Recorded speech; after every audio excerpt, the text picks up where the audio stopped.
On roulait, c'était à la sortie de Palavas, au rond-point. Et j'ai vu dans mes phares, dans mes lampes portées, une dame vêtue de blanc faire du stop.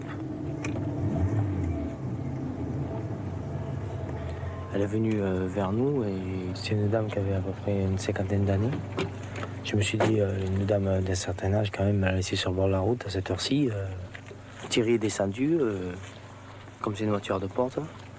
Et Florence est descendue par la suite. Elle est montée entre Florence et Françoise derrière.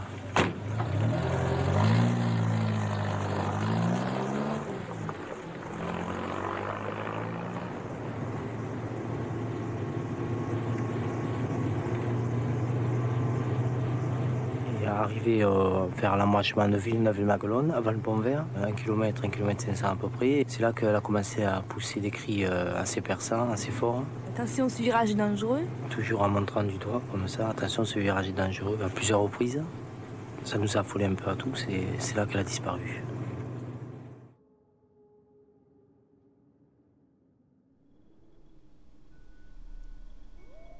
Il est minuit. Sur une petite route de campagne, un jeune homme se rend en voiture à une soirée. Sur le chemin, il aperçoit une femme toute de blanc vêtue qui semble faire du stop sur le bas-côté. Il s'arrête, lui propose de la déposer. La femme monte. Ils reprennent la route. L'autostoppeuse ne dit pas un mot quand, tout à coup, elle se met à hurler « Attention au virage !» Le conducteur pile et se retourne. La femme s'est volatilisée. Choqué, il va raconter son histoire au poste de police le plus proche. On lui répond que l'autostoppeuse est morte de nombreuses années auparavant dans un accident de voiture. Il existe plusieurs versions du mythe de la Dame Blanche. L'autostoppeuse peut également demander à être reconduite à une adresse précise et emprunte un vêtement, une veste la plupart du temps, à la personne, souvent un homme qui la dépose. Après l'avoir fait, le conducteur se rend compte qu'il a oublié de reprendre sa veste. Lorsqu'il revient sur ses pas, une autre personne lui ouvre et lui apprend que celle qu'il vient de déposer est morte. Pour en être sûr, il se rend au cimetière et retrouve sa veste sur la pierre tombale. Le mythe de l'autostoppeuse fantôme est la légende liée à une dame blanche la plus répandue de nos jours.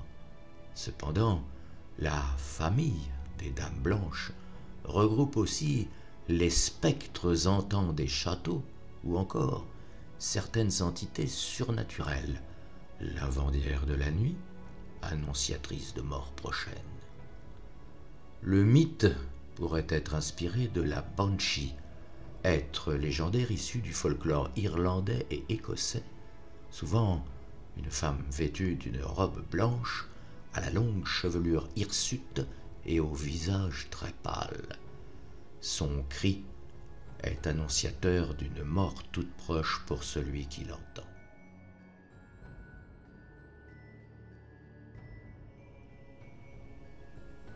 Bonjour. C'est précisément cette fameuse Dame Blanche qui a inspiré Quentin Saint-Roman dans la nouvelle que je vous propose de découvrir aujourd'hui.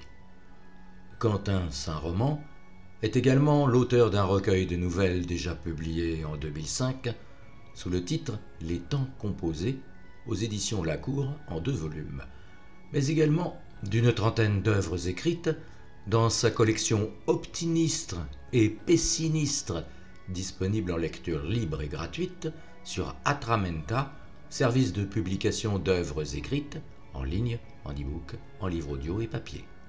Quentin Saint-Roman est aussi artiste peintre, passionné de littérature, de peinture et d'art.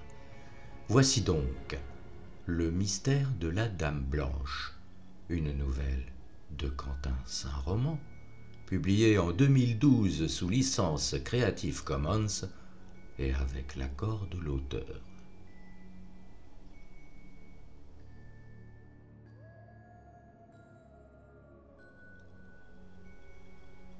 Tout commença sur une route de campagne à 3 jets de pierre d'un minable carrefour à la sortie d'un village.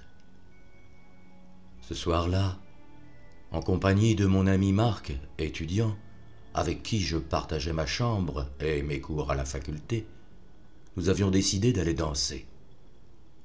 Le village voisin organisait un grand bal populaire pour la fête nationale.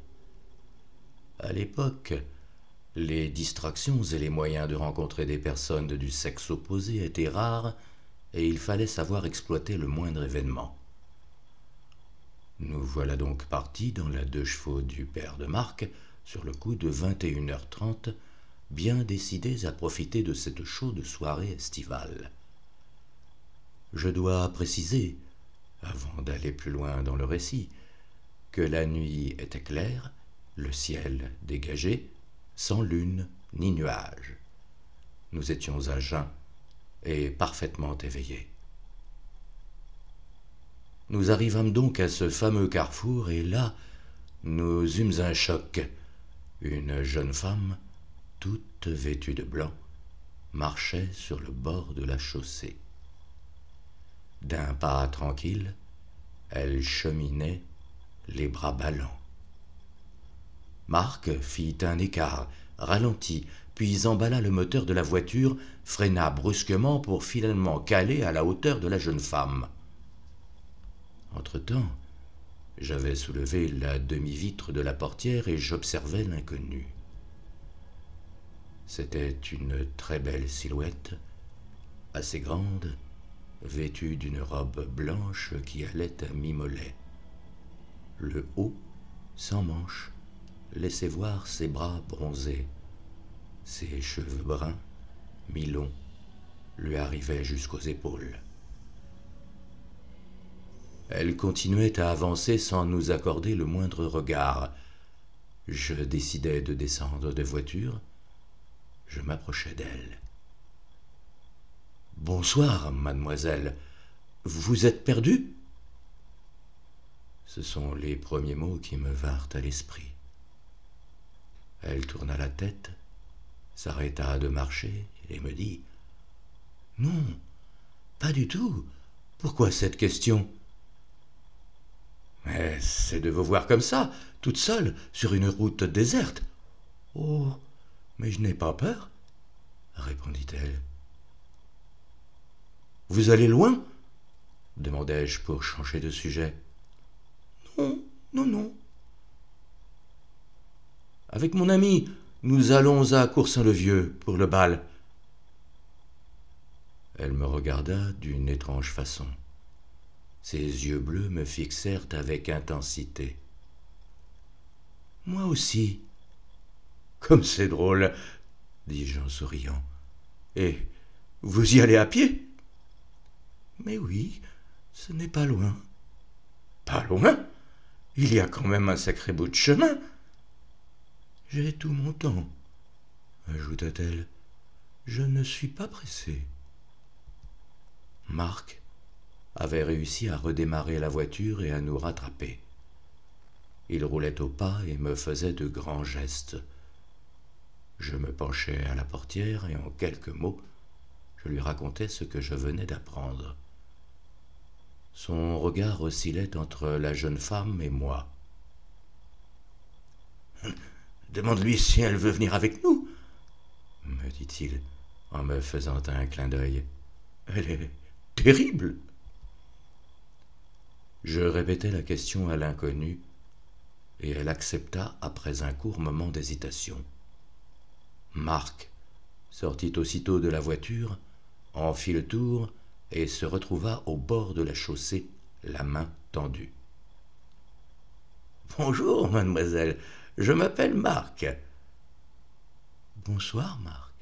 Moi, c'est Michel. »« Enchanté. Alors, on vous emmène ?» dit-il en souriant. « Oui, merci.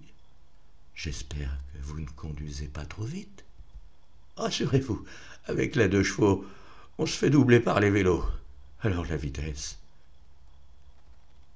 Dans un mouvement qui se voulait galant, je lui ouvris la portière avant, lui cédant ainsi ma place à côté du conducteur. Je m'installai derrière, prête à subir les soubresauts qui caractérisaient un tel véhicule. Marc démarra sans emballer le moteur, et nous voilà partis tous les trois. En chemin, Marc et Michel discutèrent ensemble. Le bruit du moteur couvrant leur conversation, je préférais rester silencieux. Les phares ronds de la voiture, de faible puissance, n'éclairaient qu'une petite portion de la route, et Marc redoubla de prudence. C'est en arrivant dans un virage court et très serré, face à une falaise, que la jeune femme poussa un petit cri. Elle posa sa main sur l'avant-bras de Marc, et je vis ses doigts le serrer avec force. Celui-ci eut un mouvement de recul et une légère grimace se figea au coin de sa bouche. « Tout va bien ?» demanda-t-il. Michel ne répondit pas. Elle s'était complètement tassée sur elle-même. Je me soulevai pour pouvoir regarder entre les deux sièges avant. Elle était terrorisée. Il me semblait que je voyais ses mains jointes trembler sous le coup d'une émotion violente. « Tout va bien, Michel ?» demandai-je à mon tour. Elle sortit de sa torpeur, me regarda et se redressa sur son siège. « Oui, oui, dit-elle, d'une voix à peine perceptible. « Vous voulez qu'on s'arrête ?» demanda Marc. « Vous êtes malade ?»« Non, juste un malaise passager. Tout va bien à présent. Excusez-moi. » Le ronronnement du moteur reprit le dessus et nous restâmes, tous les trois, étrangement silencieux le reste du trajet.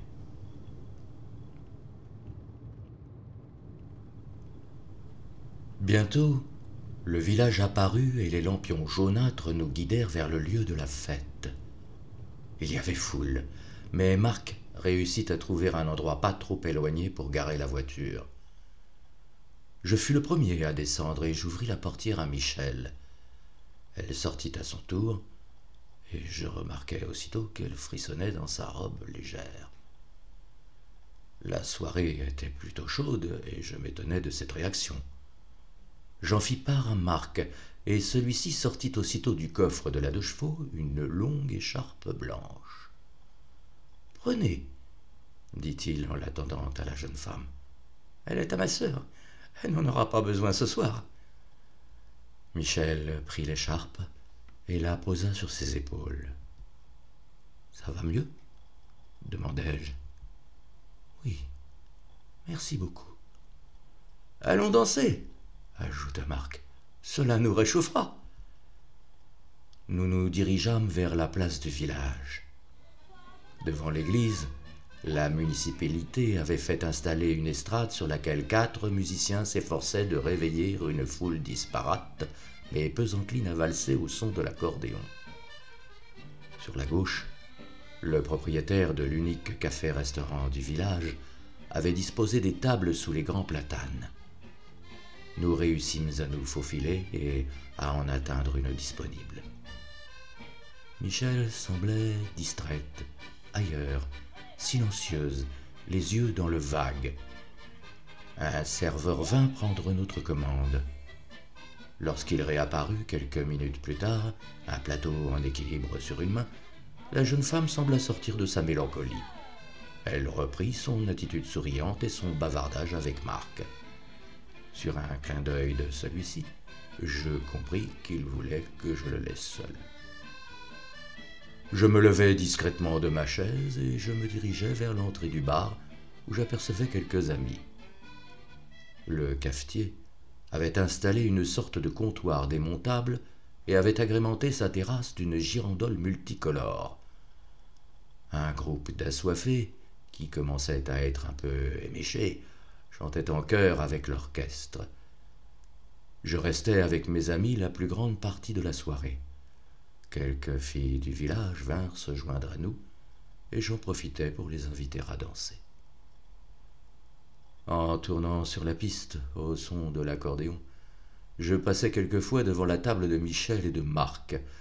Ils discutaient en souriant et semblaient très heureux. Une seule fois, je les vis se lever et nous rejoindre. J'avais une belle fille dans les bras, mon amie aussi.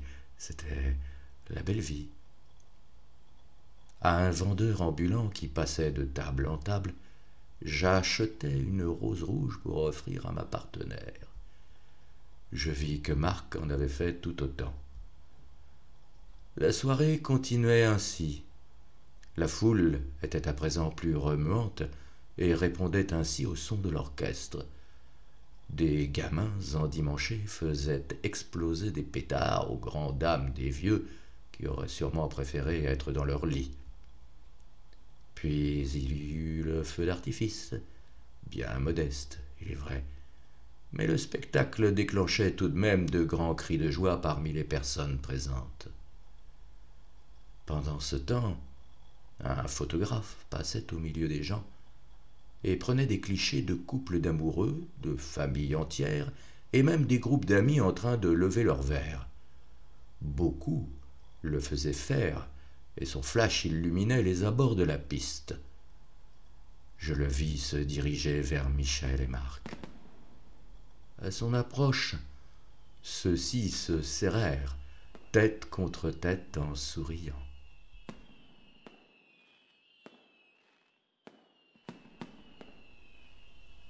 Après le bouquet final, les parents commencèrent à rassembler leurs progénitures et à déserter la place du village.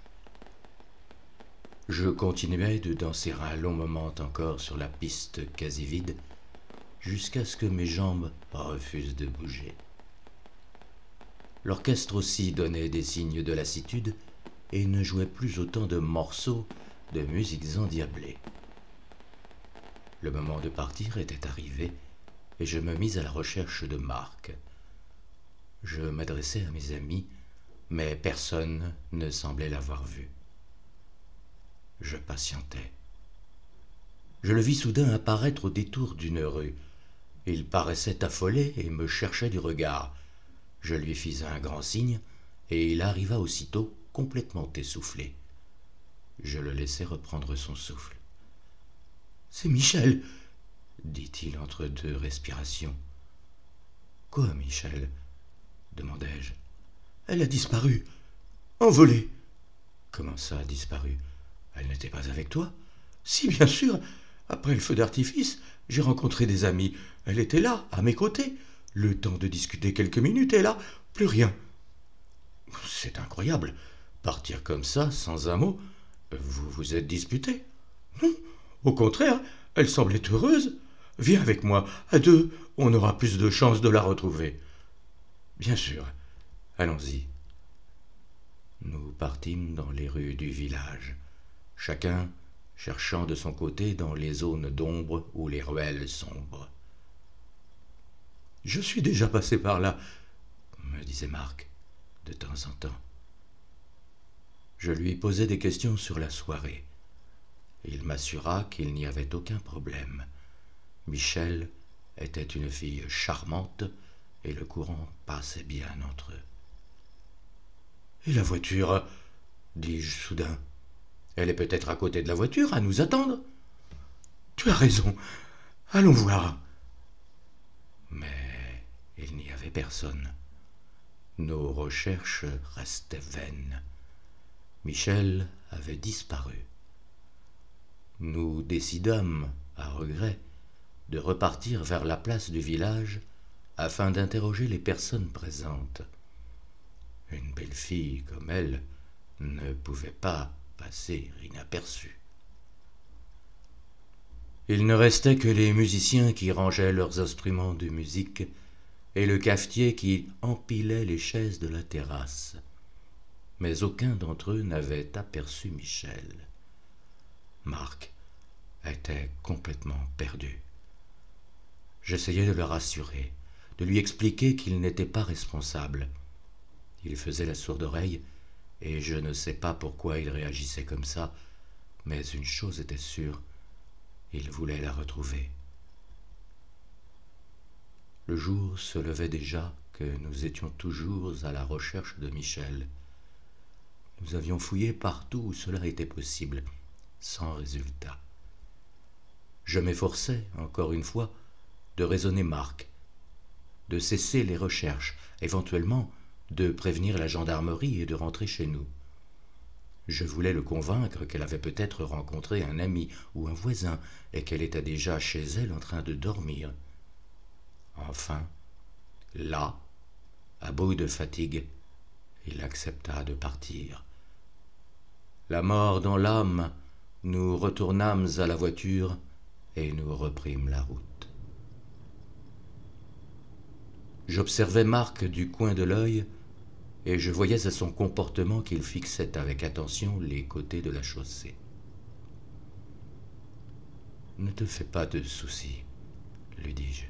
Tu la reverras. »« D'accord, mais elle aurait pu au moins me prévenir. Et puis, elle est partie avec l'écharpe de ma sœur. Je vais me faire passer un savon. Ce n'est pas grave. » Le lendemain, en début d'après-midi, Marc revint me voir. La mine grise, les yeux cernés, les cheveux en bataille, je compris qu'il n'avait pas pu dormir. Il insista pour que je l'accompagne. Il voulait reprendre les recherches.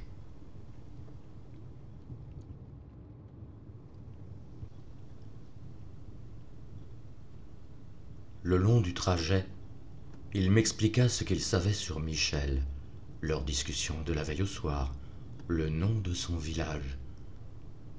Arrivés au carrefour où nous avions rencontré la belle inconnue, Marc me montra le panneau du village tout proche.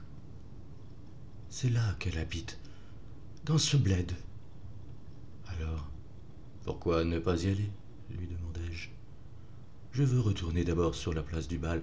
Peut-être que quelqu'un se rappellera ou aura une idée. »« Ok, comme tu veux. De toute façon, on pourra retourner au village après. »« Oui, oui, si on revient bredouille. »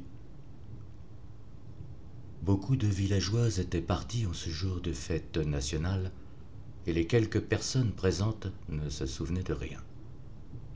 Nous revînmes à la voiture, et Marc décida de continuer les recherches dans le chemin qui cernait le village.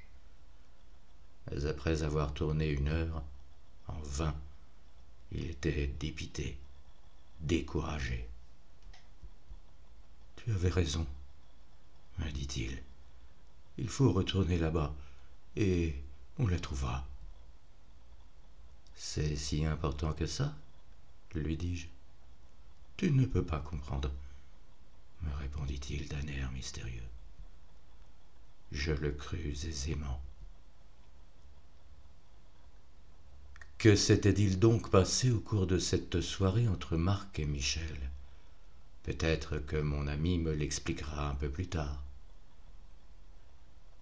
Le village où Michel prétendait habiter était étalé le long d'une seule rue montante bordée de vieilles maisons de différents niveaux.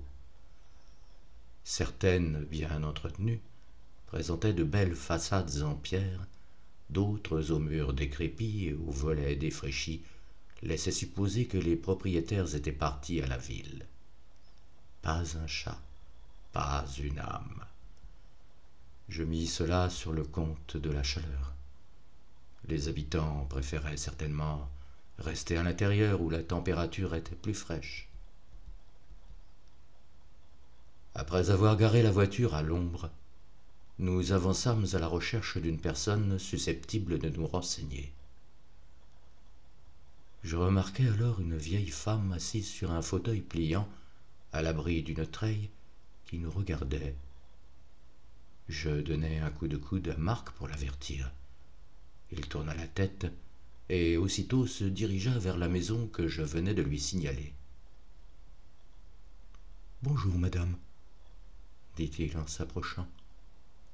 La femme souleva son chapeau de paille. « Bonjour, » répondit-elle. « Je suis à la recherche d'une amie, et peut-être pourriez-vous me renseigner. » »« Quelle amie ?» dit-elle d'une voix soupçonneuse. À première vue, on n'aimait pas trop les étrangers ni les questions dans le coin.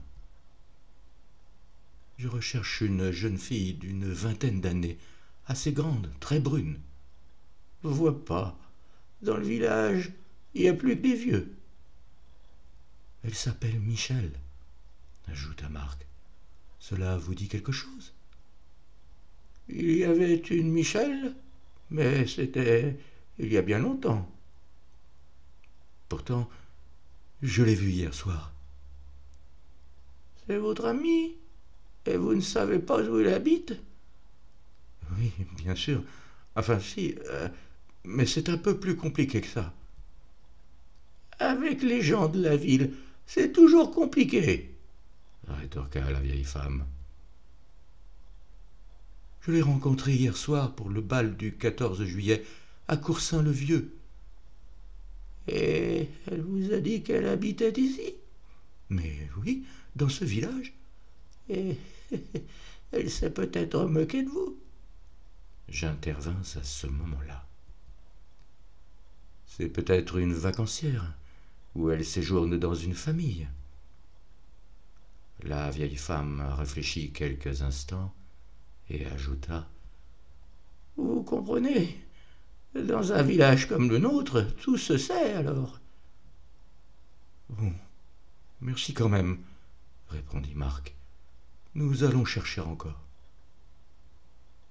Plus loin, dans la rue, nous croisâmes un homme assez âgé qui partait vraisemblablement vers son jardin. D'une main, il tenait une bêche en équilibre sur une épaule et un panier d'osier dans l'autre main.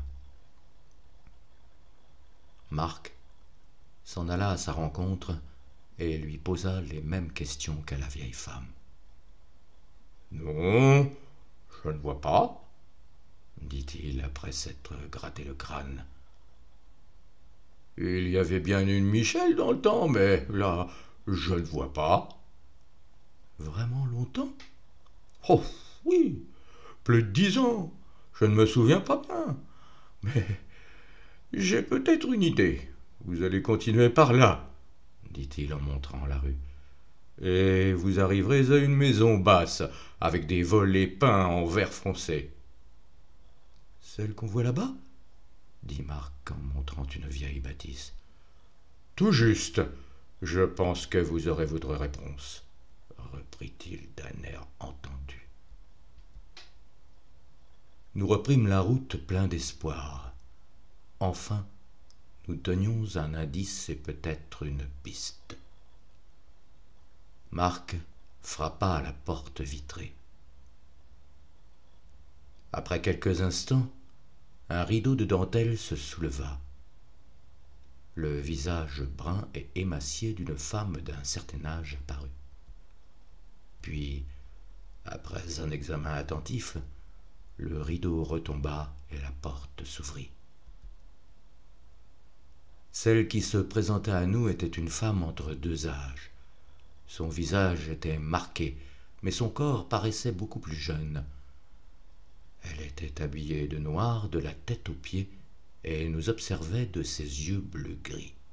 « Oui, » dit-elle en nous regardant de haut en bas. « Bonjour, madame, » dit mon ami.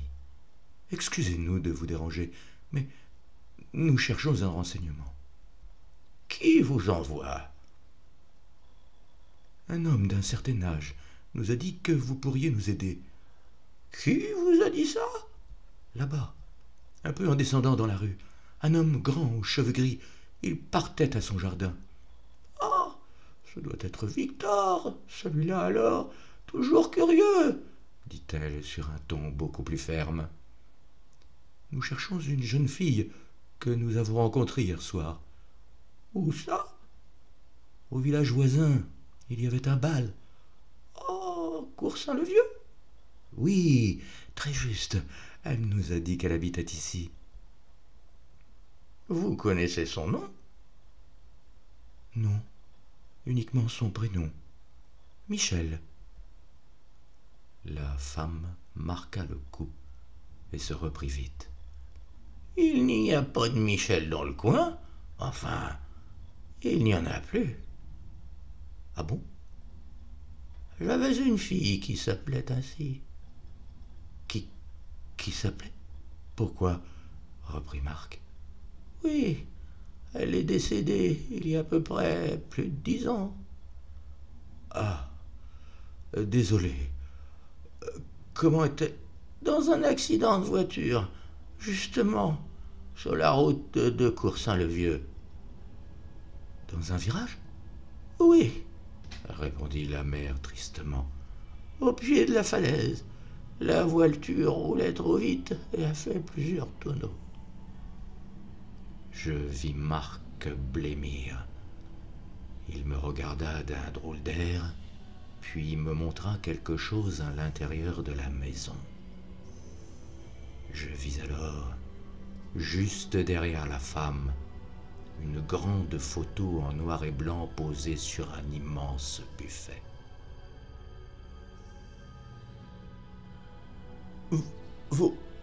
Votre fille? Réussit à articuler Marc, blanc comme un linge. Oui, c'est elle. Vous voulez voir la photo? Oui, répondit mon ami dans un souffle. Rentrez. Nous entrâmes dans une grande pièce qui servait à la fois de cuisine et de salle à manger. Les volets étaient mi-clos et ne laissaient passer qu'une faible clarté. Mais cela suffisait pour reconnaître la personne qui était sur le cliché. Sans aucun doute possible, c'était bien Michel. Mais Marc me jetait des regards éperdus. Je compris que je devais me taire. Elle était très belle, dit-il, en attrapant le cadre doré. Oui, très belle, répondit la mère. Elle avait de magnifiques cheveux noirs, comme son père. Je sais, répondit Marc sans réfléchir. Vous savez? Vous savez quoi? Demanda la femme. Marc s'embrouilla dans sa réponse. Non, enfin, il me semble, d'après la photo. Vous la connaissiez? Pas du tout. Ce n'est pas la personne que nous recherchons. J'appuyai son affirmation. Non, vraiment pas la même personne. La situation devenait pesante et nous ne savions pas comment y mettre fin. Il fallait éviter les questions trop précises pour ne pas nous trahir. Nous ne pouvions pas avouer l'impensable à cette mère. Nous serions passés pour des fous. Nous sortîmes à reculons dans la rue ensoleillée, bredouillant des excuses et pressés de partir. Dans une dernière confidence, la femme nous dit « Michel, elle est enterrée dans le cimetière du village. J'y vais le plus souvent possible. » Je comprends, répondit Marc. Nous prîmes congé ainsi, pas fiers d'avoir réveillé de mauvais souvenirs dans la solitude de cette femme. Une fois seul, je regardais Marc. Il marchait à pas lents, la tête baissée, les bras le long du corps. « Ce n'est pas possible, dit-il soudain. Tu te rends compte? C'est la même fille. Elle est morte depuis plus de 10 ans. Il y a de quoi devenir cinglé. Inconcevable. C'est incroyable, je l'admets. Mais il n'y a pas d'erreur possible. C'était bien elle. Sûr. Nous descendîmes la rue principale en parlant fort, réveillant au passage quelques chiens endormis. Une idée me traversa l'esprit. Et si on allait au cimetière, pour voir, comme ça? J'étais en train d'y penser. Il ne doit pas être trop éloigné du village. Allons chercher la voiture. Quelques minutes plus tard, nous aperçûmes de longs cyprès et quelques croix de granit grises cachées derrière un haut mur de pierre. Marc arrêta la voiture et nous entrâmes dans le petit cimetière. Nous nous séparâmes. J'avançai dans l'allée centrale. Quelques tombes étaient fleuries, mais la plupart tombaient en ruine. Les marbres étaient cassés et sur le sol, les racines des vieux cyprès soulevaient la terre par endroits. Au bout d'un moment, Marc m'appela. Il était arrêté devant une tombe.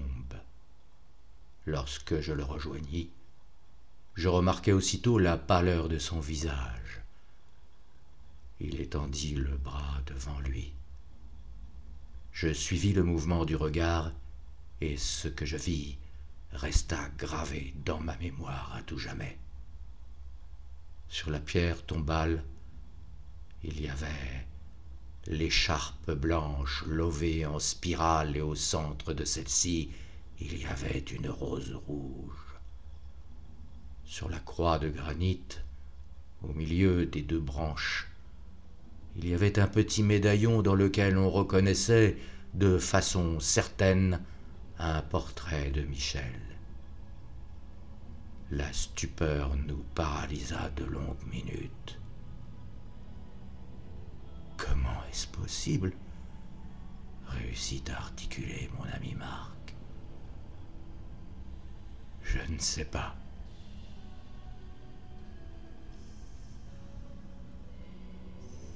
Je revis Marc quelques jours après. Nous n'avions parlé à personne de notre aventure. D'ailleurs, qui nous croirait?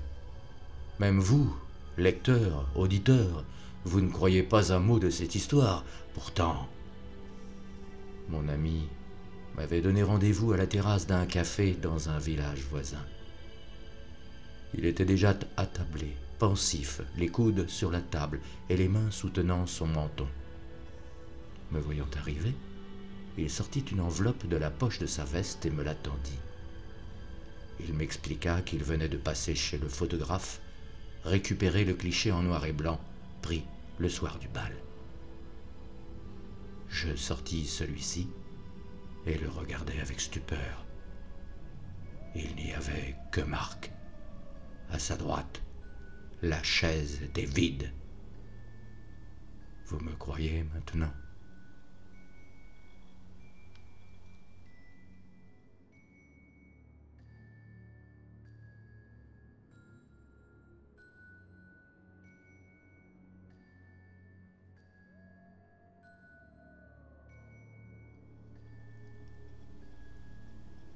Je vous ai raconté La mystérieuse Dame Blanche, une nouvelle de Quentin Saint-Roman, publiée en 2012 sous licence Creative Commons sur Atramenta, service de publication d'œuvres écrites en ligne, en e-book, en livre audio et papier, et avec l'accord de l'auteur.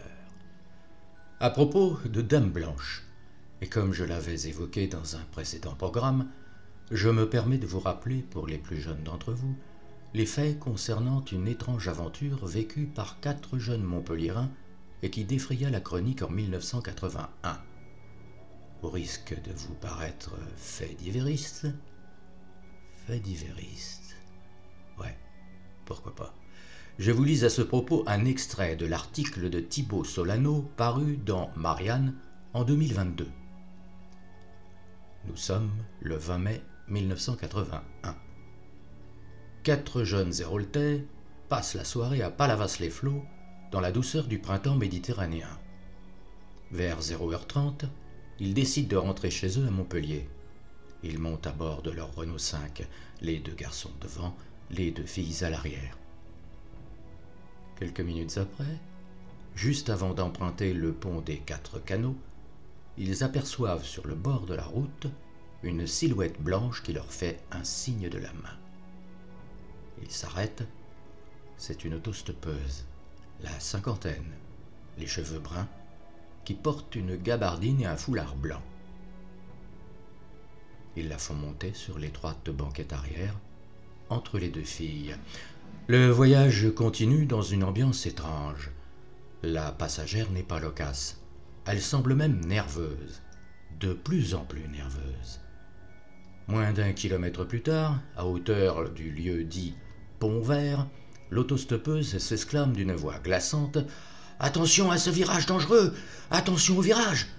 avant de répéter son avertissement encore et encore, de plus en plus agité.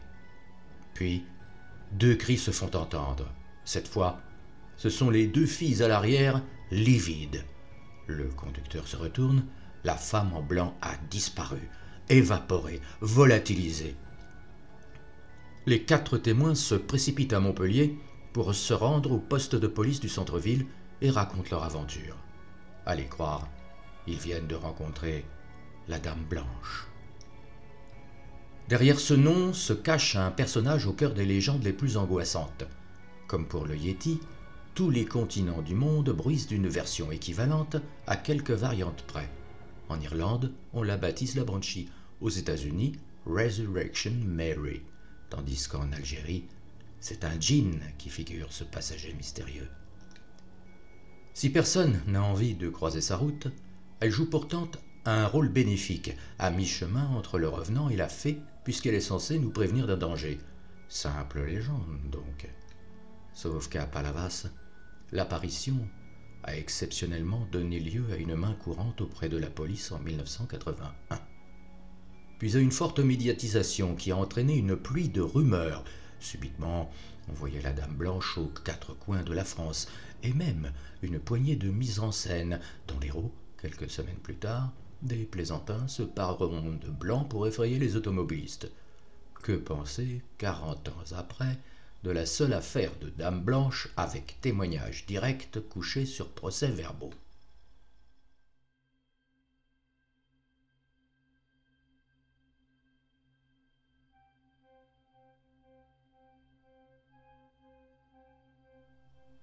Je ne sais pas ce qu'ils ont vu, mais ils m'ont paru sincèrement terrifiés.